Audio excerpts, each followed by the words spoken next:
Hey everyone, welcome back to our fourth episode. This is Crossing Continents, and I am Zane in Florida, and that's Grant in South Africa.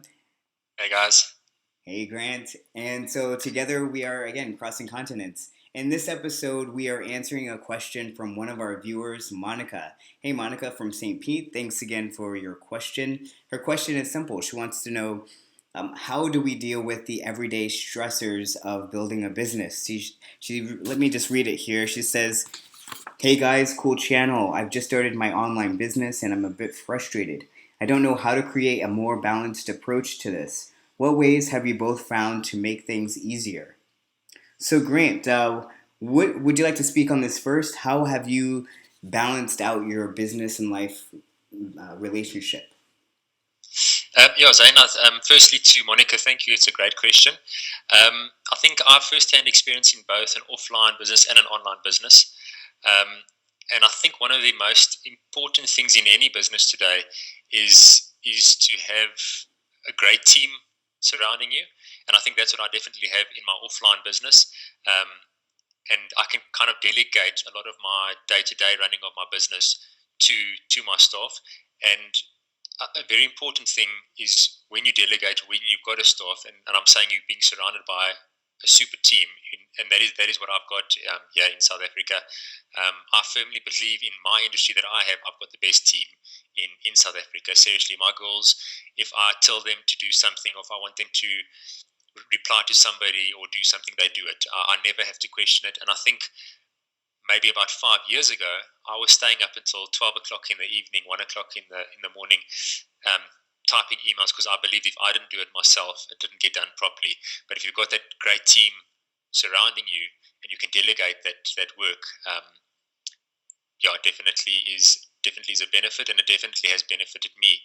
Whereas on the online world, I think it's a very similar principle. I think at the stage where I am at the moment, I can handle my own social media things, my own blogging. I can handle it at the moment. But there are times when I do get stuck, and instead of spending hours and days trying to figure it out, this online world is amazing. You can get hold of Fiverr.com. You can tell them you need X, Y, and Z done.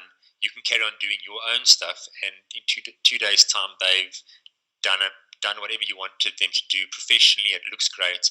Um, so I think if you can surround yourself with great people, with a great team, a great coach, that's basically what you and I do. We kind of help guys, we coach guys. If you can surround yourself with those type of people, um, get help. That's basically the bottom line to the question. What about you? How do you make your life easier? Yeah, so great. Thanks. What I do is each night before I go to bed, I kind of have an outline of the things that I want to accomplish for the next day. I am a solo entrepreneur at the moment, so I do the majority of my own work. And the next morning, what I'll do is I'll make a list of 3 to 5 things that I really need to urgently accomplish.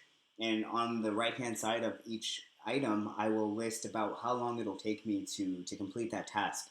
So this morning, I had about 5 things that I wanted to do. I needed to make a landing page for one of my clients, and also wanted to create a new blog post. There are quite a few other things. So I knew that creating a new landing page would probably take me about 35, 45 minutes, depending on what I wanted to do with it. The blog post would probably take me about an hour, 20 minutes to complete, and so forth. So for the whole day, when I tallied everything up, it only took me, well, seemingly it should only take me about 3 hours to complete all of my major tasks. And when I'm able to look at it that way, things seem so much more manageable, and I'm able to just get it done immediately instead of kind of putzing around because I do work from home. So now it's like, okay, well, I could, if I don't do that, I've had to learn, if I don't do that, then I will find the long way and the hard way to do things, and it'll take me twice as long to complete each task.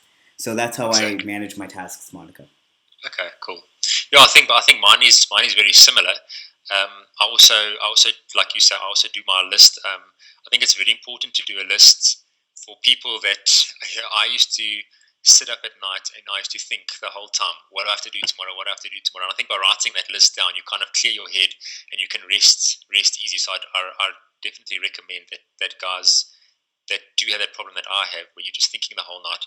Write it down; it'll be there tomorrow morning, and you can get a good night's rest. Other things that I do enjoy doing, I enjoy visualizing my day, kind of seeing where my day is going to go.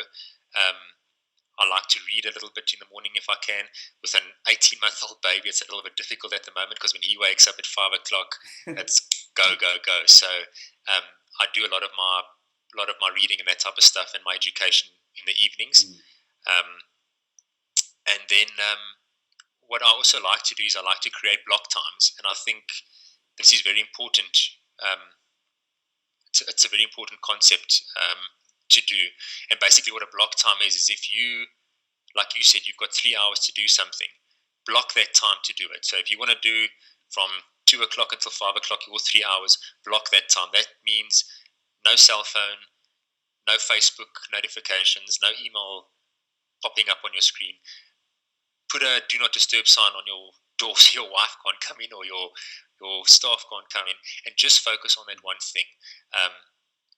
There's a lot of people out there that say they can multitask, and I can promise you now, it's not me that's saying it. Nobody in the world can concentrate 100% on two tasks at the same time. It's impossible. Yeah. So block time, block everything else out, block the distractions out, focus on what you need to do, and get it done. And like you say, if you do these block times and you've got a schedule of, you've got 3 hours to do it, I can promise you, you'll probably do it in 2.5 hours because you're focused and you're getting it done. So these block times can also reduce your work and create a little bit more time and freedom for you to do something else. That's exactly right, Grant. And because I have to juggle between clients, it's really imperative that I do have those block times already set in stone. That way I do not lose focus, and that way, I mean, it's better for me, but it's also better for my clients, because then I'm focusing completely on their projects and things that I've been commissioned for. So it's really a win-win. Yeah, exactly. 100%. I agree with you 100%.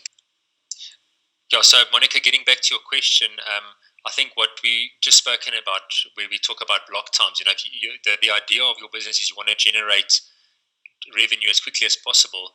When you're in that moment and you are blogging or you are creating a product, you kind of also want to focus on a niche market. Exactly. And I think when you're also creating your content, look at creating it in a way that you can maybe repurpose it or reuse it in different areas. Zane, I know this is more your forte. So maybe you can speak about repurposing your content. Yeah, again, Monica, so for the repurposing, what you can do is you can take your article and make it into a blog post. You can make it into a YouTube video. You can also make an animated GIF, or there are multiple ways that you can repurpose your content and then promote it. You can use it as a lead magnet for your website to capture email addresses and names. So think about ways that you can use your time more effectively and use your content in multiple ways. Yeah, and I think we spoke about that a little bit earlier about having a good team around. There's things out there like Buffer.com where you can write one post and you can post it to 3 or 4 different social media sites. So there's another example of saving some time. Yes. And when we speak about team, just remember, it's very important to remember that there's no I in team. Okay. Nobody got successful on their own. Working together, working with somebody. If you don't know how to do something, get help. That is what a team is all about. And I think that the stronger your team is, and it doesn't mean that it is somebody you know personally. It can just be a dude on Fiverr that helps you out. You must consider him part of your team, and like we spoke in the previous episode, just take action.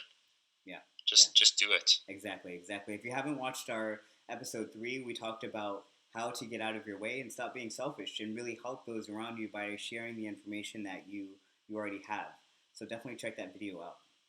And if you're in an industry that's promoting a digital business, then you would definitely want to write about the benefits of your products and discuss new ways that they can use your products more efficiently and more effectively. And you want to come from a different angle than other people in your niche. So you want to find out your strengths and find out how you can kind of tweak your topic, tweak your niche. So, for instance, I was reading an article the other night about this topic, and if you sell shoes, for instance, we tend to like to talk about shoe Yeah, sales. we like shoes.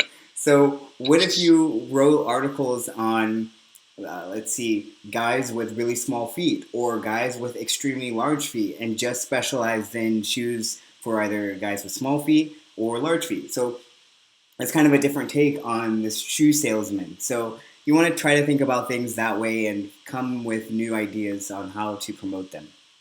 Yeah, and I think you'll be surprised just on that example how big a market there probably is out there for that. Exactly. That somebody's actually missing. Yeah. And yeah, exactly, Grant. That's the thing. So the more specific you are with your niche, the more people you can actually help. Yeah, exactly. Cool. So yeah, Monica, I hope this little session helped you out here, and just thank you to everybody again for joining us. It's been great to hang out with Zane again. Yeah. For it's actually been an hour that we've been hanging out now. We just shot this video quickly between our talk. So yeah, if you guys have got any questions or you guys like to work with myself or Zane, or you need any coaching, you need any help, please, we're going to leave our details at the bottom of the screen here. Yep. Please get hold of us if you've got any questions. If you want to be on the show, get hold of us. We'd love to have you guys on here. Absolutely. So from myself, Grant, Zane. Yeah, thanks, Monica. Take care, everyone. Bye. Keep it real, guys. Yep. Cheers. I think for our one for Christmas, we must wear Father Christmas hats when we do the show. You should. I'll have to make one. I'll wear mine. You can wear like a bright red jersey or something. Yeah, there we go.